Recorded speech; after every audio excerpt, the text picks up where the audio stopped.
A Fox News alert: Minnesota Senator Amy Klobuchar tweeting moments ago, Minnesota Attorney General Keith Ellison is increasing charges against Derek Chauvin to second degree in George Floyd's murder and also charging the other 3 officers.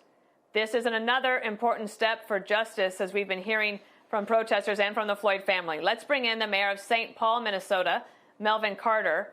And Mr. Mayor, I wanted to talk to you about some really remarkable scenes in your city, but let me get your reaction to this breaking news that that Keith Ellison, the Attorney General there, is going to increase the charges against Chauvin and apparently charge the other 3 officers.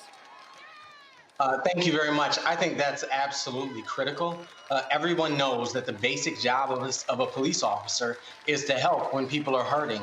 And so when we look at this video and see Officer Chauvin committing this gross atrocity against humanity against George Floyd, when we see that video of his murder, there's also a wrongdoing there. I've heard people say the officers who did nothing. That's inaccurate. Those officers assisted, they helped hold him down, they guarded the scene while it was happening, and that's unacceptable as well. All 4 must be charged. All 4 must be held accountable for their actions.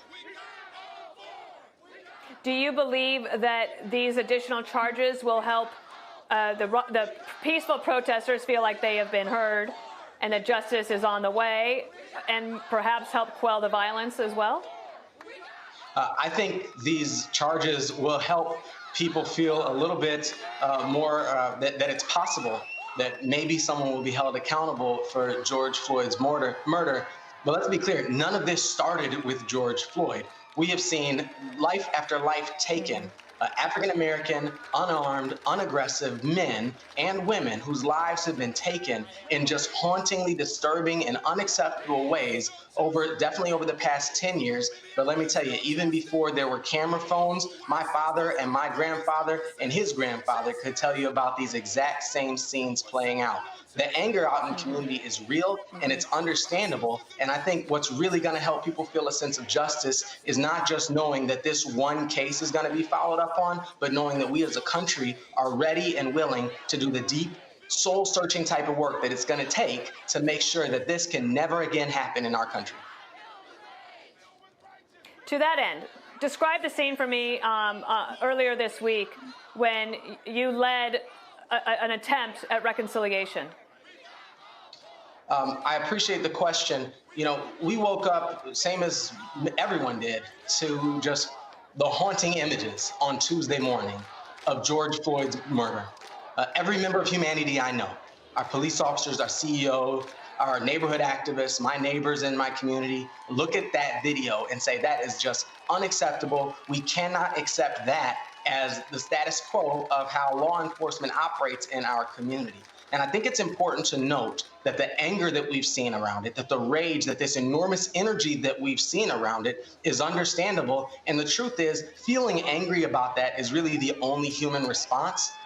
Unfortunately, there are some who manifested that anger in ways that were destructive and unacceptable and ended up further traumatizing and re-victimizing the same communities that are already traumatized by that video, the same communities that are already traumatized by the history of violent policing in America. We can't do that, but we have to continue this energy. We have to continue the protest. We have to continue to press impatiently to make sure that the focus stays on the facts, that George Floyd should be still alive, that all 4 of those officers responsible for his death must be held accountable in a court of law, and that we have that deep work to do to prevent this from ever happening again in our community. So our call here and nationwide for me is for peace. Let's express our energy in a peaceful way, but not patience. Let's never return to patience. Let's not ask people to sit and wait while we Mayor slowly Melvin Carter.